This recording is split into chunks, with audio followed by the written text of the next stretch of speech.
Welcome to the Agent of Wealth podcast with Marc Bautis from Bautis Financial. In this podcast, Marc helps guide you towards financial freedom, ensure you never run out of money, and create a balance in life that prioritizes what is most important to you. Join us for this journey as Marc draws from years of expertise and guest experts to solve the multiple wealth building challenges involved in your financial life.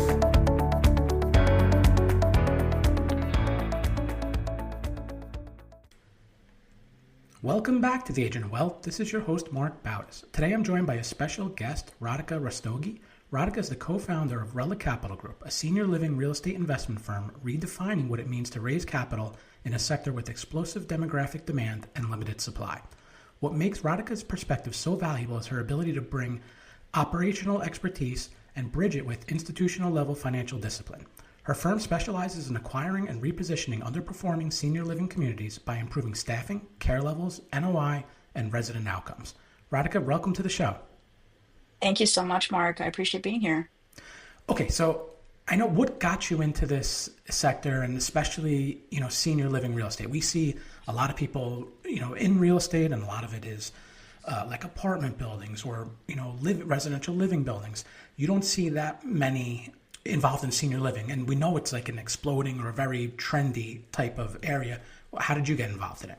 Yes. So my background is actually, I've got 12 years, more than 12 years of healthcare consulting background. So I come from working with government entities who are licensing and regulating long-term care facilities, including assisted care, assisted living communities. And a big part of what I realized was, wow, I've got all this domain expertise from what I used to do previously.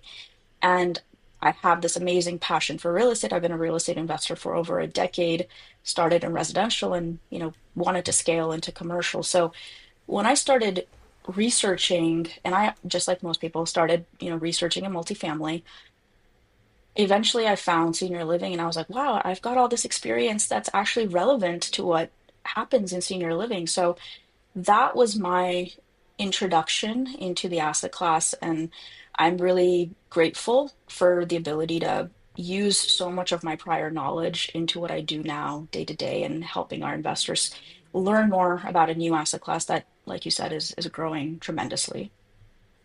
What are some of the biggest differences you're seeing between senior living and your typical multifamily or even other commercial like office space or storage or other things that people may be more familiar with?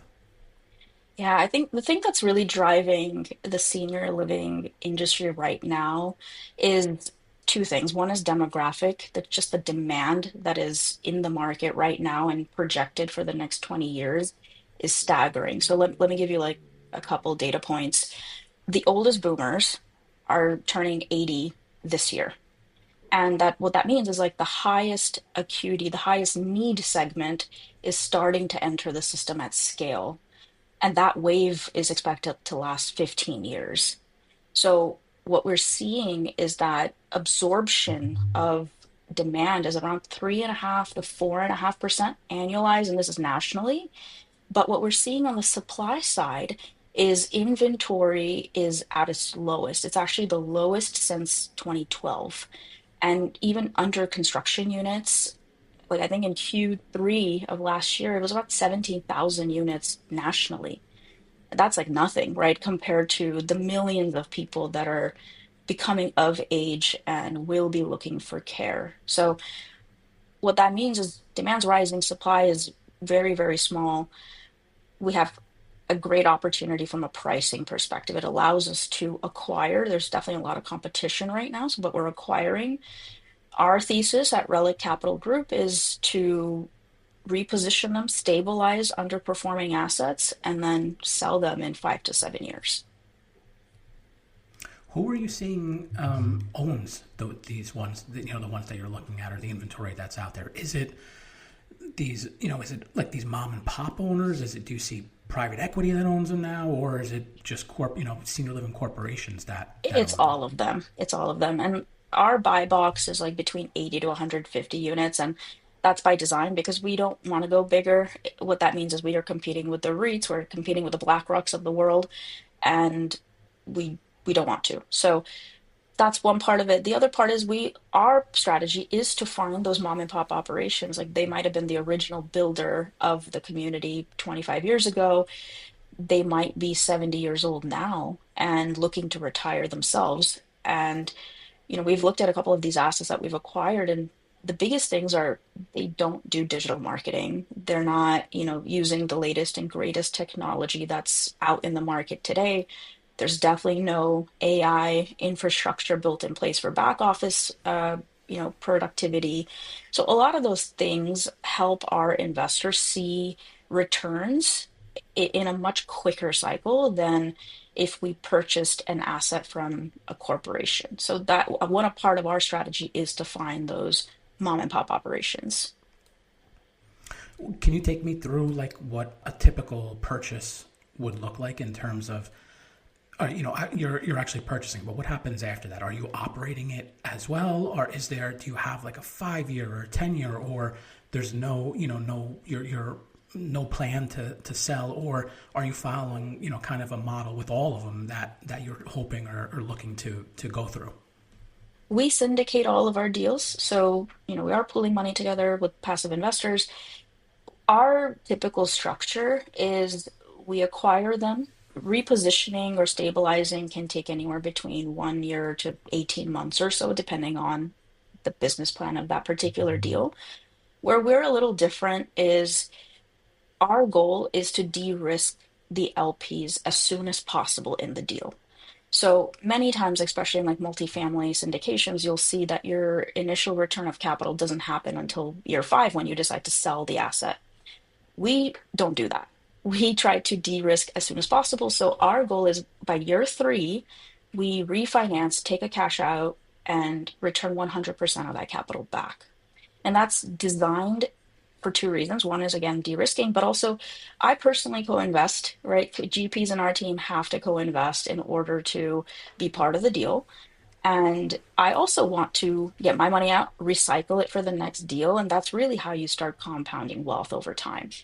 So return capital year three, and then our goal is typically to sell between years 5 and 7. And then, the LPs are still part of the deal the entire way through. They're still getting quarterly distributions. They're still seeing progress made. We're still continuing to improve operations through that period. And then we sell at year five.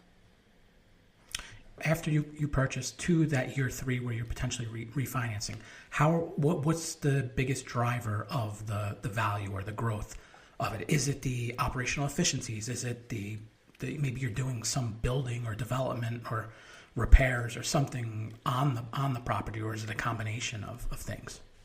Yeah, we typically look for underperformance from an operational standpoint. So we buy buildings that, for the most part, have been well maintained. There might be very little deferred maintenance that we look to do. We always have a CapEx budget, but it's by design small. Our goal is to improve operations. So some things that we typically see are a whole revenue stream is missing. So just to give a little bit of background and compare it to multifamily, multifamily's primary revenue stream is room rent. In senior living, the primary revenue stream is room rent plus level of care fees. Now, these level of care fees are driven by acuity. So the more support a resident needs, they pay an additional supplemental payment on a monthly basis for that additional care. And the levels can vary between level one being, $250 to level 4 or 5 being $1,800. So that's an additional $1,800 you would make on top of, the $2,500 or $3,000 room rent that you might be paying. And then, of course, we've got other ancillary revenue like salon sometimes, or support with like transportation, meals, and that sort of thing. And that's again like ancillary. So we don't even really think about that as a primary driver. So on the revenue side, we've seen so many assets where they just don't even have a level of care fees, and that's one of the biggest plugs that we do. The other thing we see on the revenue side is many times we see buildings that are, 20% Medicaid populations or 30% Medicaid populations, and what we're seeing generally in the market at a federal level is Medicaid reimbursement is going down. So it is very difficult as an operator to rely on the government funding to run the operations. So some things we are seeing as part of our business plan is transitioning some of those Medicaid residents into private pay residents. And that again helps to bolster not just room rates, but also begin to charge level of care fees, which are not allowed if you have Medicaid residents. That's on the revenue side. Expense side, the biggest expense category is labor. And we typically see heavily like overinflated labor many times because if the REIT or a national operator is running it, they've got so much overhead that they're just spending a ton in overhead, and we're really not seeing the efficiencies of scheduling correctly, looking at your acuity on a monthly basis and saying, okay, how do we shift our staffing to optimize for cost? The other two biggest expenses are marketing and dietary. Dietary is the raw food as well as some of the supplies that come around it. And I mean, we've seen things like $30 per day per resident. That's incredibly expensive. Industry average is about $7. So that's another huge area that we try to focus on. What about geography? Are you looking throughout the U.S. in specific regions for these opportunities? Uh, I actually think there's a lot of opportunity in most states, but our firm focus is primarily in the Sun Belt. So we're very big in Texas. We're scaling in Arizona, Utah, and Oklahoma. Maybe you can take us through how this would work for an investor. And I think, we've done a lot. I've had a lot of episodes where there's different types of real estate investments. So I think like people somewhat understand syndication, but maybe take me through kind of one, what's the profile of the typical investor you have? And then also you mentioned it a little bit with de-risking and LPs, but kind of how their interaction with the fund. Do they have any are they getting reports? Is there any transparency Oh, sure, yeah. into what's going on? Just kind of walk through what they could expect from something like this. Absolutely. So we're actually not a fund. So we are direct syndicators. We work either with capital allocators, that could be family offices, RAs, or other co-GPs. And typically our LP profile are ultra high net worth or high net worth clients who have previously invested in alternatives of some kind. Most of the time, we see that they've actually never thought about looking at senior living. They didn't even know that was an option that they could buy into. So many times we are educating them on the industry itself, but in terms of like running the syndication, it would be very similar to their prior investments. Our deal structure is typically a 65-35 or a 60-40 LP-GP split. So that means any profits or cash flow that's coming in, 60% goes to the LPs, 30% would go to the GPs. We do typically have a preferred return of anywhere between 6 to 8%, depending on the deal. Again, we refi, our goal is to refi by year 3, return that 100% of capital, and then keep the distributions going quarterly until we sell. We also do include a performance hurdle. So if the LP's return hits anywhere between 12 to 14% IRR, we do switch the LP GP split. So again, depends on the investment amount that they commit to, but usually it becomes a 50-50 or sometimes 45-55. So 45 going to LP, 55 going to GPs. In terms of communication, we have institutional grade communication. So we provide monthly reports. They are extremely detailed. They're not just financial statements, but they're actually the narrative of what happened. We provide variance reports for any expense, especially, or even revenue that was above 5% of the budget. We provide every month, we provide challenges and what are we doing to address those challenges. So like a lot of the feedback we get from our current LPs is, wow, I never feel like I'm in the dark. And that's the goal, right? We never want you to feel in the dark.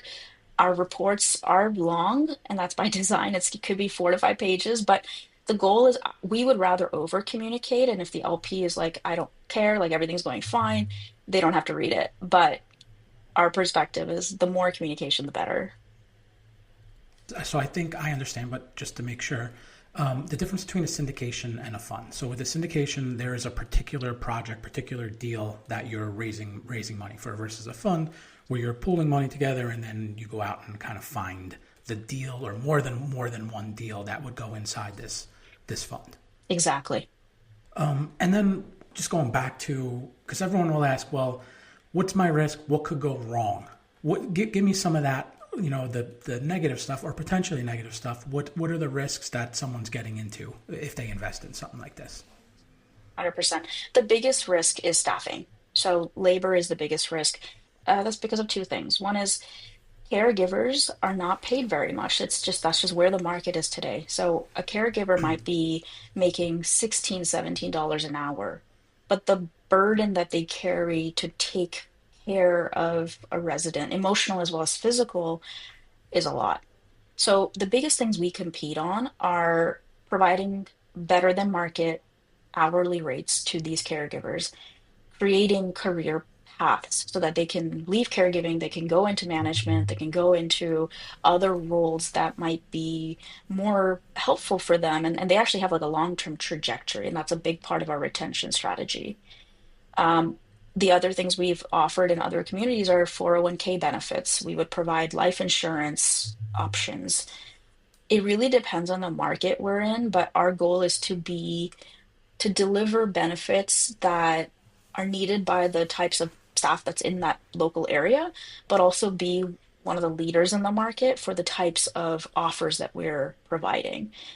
What we've also found is culture is such a big component of what we build. And I mean, that's completely done by our operator. Like we have fantastic partners that are there day in, day out, training them on various things. And a lot of it is career coaching too. So we look at it as we want you to stay within the community. There's a lot of roles in the community. So if you don't want to be a caregiver anymore and you want to upgrade to like a med tech, let's build you a path so you can get there and we can support it. Like we could do tuition reimbursement and that sort of thing. So we do everything we can to kind of retain staffing. Other than staffing risks, and again, that's an industry-wide thing. That's not just like for us. The second major risk is the legality. So the possibility of being sued, being in a healthcare environment. So what we do for that is we have a few different entities that we create part of our syndication, and LPs invest on the real estate side. So we put up a whole wall between where the LPs are and where the operations are, and that's by design. There's a lot of like lease agreements and all the stuff that we do so that the money flows to the LPs, but they are not members of the operating entity, and that's so we limit the risk that they take on. The primary risk that they take on is loss of principal, which again, like we'd be as conservative as we can to, limit that risk. How does something like interest rates impact the properties or the opportunities? Because I think I saw a lot of, when interest rates were lower, a lot of people Yeah. were in the commercial, buying commercial real estate. All of a sudden, interest rates spiked up, and the prices didn't really come down that much relative to what the interest rate. So it made the cost of operating this thing really expensive. They started coming down a little bit, but how does that go about into how you're leveraging or buying or considering these types of properties? Yeah, so two things on that. We aim to be low leverage, so we aim to be between 60 to 70% LTV instead of going as high as 75. That's one thing that we do. The second thing that we try to do is we only go for fixed rate. So our goal is we're not buying anything that's variable. We don't want it changing. Even when we refi, like the goal is to get fixed rate debt. And, we haven't run into the situation, but I think if we had to delay refi because we just weren't able to get fixed rate, which is again unlikely, but plenty of lending partners out there who could get fixed rate, that's a conversation that we'd be having with the LPs. Is it's just not worth the risk? What do you see next for the senior living sector? Like you mentioned that there's such a wide disparity between demand and supply. Is there someone coming in that's going to bridge that gap? Are you guys planning to bridge that gap, or what else is kind of going on in the space? We're seeing a ton of activity from private equity and REITs primarily buying up a lot of the larger portfolios. I think that's going to continue. I mean, I think some of these companies have, $2 billion goals on an annual basis of acquisition. So I think that's going to continue. In terms of creating more supply, I would love to eventually develop and do ground up senior living and do like a campus. The really difficult part is the government is not incentivizing it. So there's no tax benefits, there's no, um, with immigration policies and cost of labor, materials, everything going up, it's becoming even more expensive than it was a couple of years ago. So just to give you some context, cost of acquisition for us for the types of deals that we look for is between 100K to $125,000 per unit. The cost to build is between 250 to 350,000 per unit. So it's just such a big gap that right now it really makes not much sense to build, which is very difficult for families at this point. I ask everyone, how do you see AI impacting your space? Like, does it ever get to the point where robots are providing the care, or do you use it on like the analysis, the identifying opportunities that are getting to some of that operational efficiency? I'm kind of curious about AI and what comes next with it. Yeah, I mean, definitely right now we are using AI extensively for our risk management as well as market analysis and doing a lot of kind of the initial vetting of, hey, do we even want to be in this market, right? That's a lot of the surface level stuff. But I think from an operational standpoint, we're seeing more and more AI, especially around workflows. We're starting to talk about agents with our operators on how do we leverage automation on a lot of the different SaaS products within their tech stack and just optimize so that one, we can potentially reduce some of our back office staff, not all of it, but also how do we make it so that the executive director or our director of sales and marketing are not sitting there doing administrative work and they're really on the floor with the families, with the residents, providing care. We want to create more time for care because the better the care gets, the care quality gets, the higher our occupancy goes, and that drives revenue, that drives returns for our investors. I'm optimistic. I think that like at some point people might be comfortable with a humanoid taking care of them, but I don't think we're going to be there anytime soon. I also like something we did try in one of our communities, just as an example, was a voice agent. So like not a humanoid, but just an AI voice. And to me, it didn't really sound like AI, but we had a lot of families that were like, "This is like, who is this? I want to talk to a human." And so we're just seeing like adoption with this age and with the families. Like you're in a very trust-driven environment and industry, so we'd rather not put AI as like our salesperson. All right, Radhika, that's all the questions I have for you today. I want to thank you for taking the time on joining me here and sharing your expertise. Before we close, where can listeners go to learn more about you and the work you're doing at Relik Capital Group? The best place to go is our website. It's RELIK capitalgroup.com. And we provide a lot of educational information on there, a ton of videos. And I'm also very active on LinkedIn. Again, our stance is education first, investment second. So if anybody wants to talk or chat, I'm happy to hop on a call. Great. We'll include that information in the resources section of the show notes. Thanks again, and thank you to everyone who tuned in today. Thank you, Mark. I appreciate it. Don't forget to follow the Agent of Wealth on the platform you listen from and leave us a review of the show. We're currently accepting new clients, and if you'd like to schedule a one-on-one consultation with our advisors, please do so at bautisfinancial.com/call.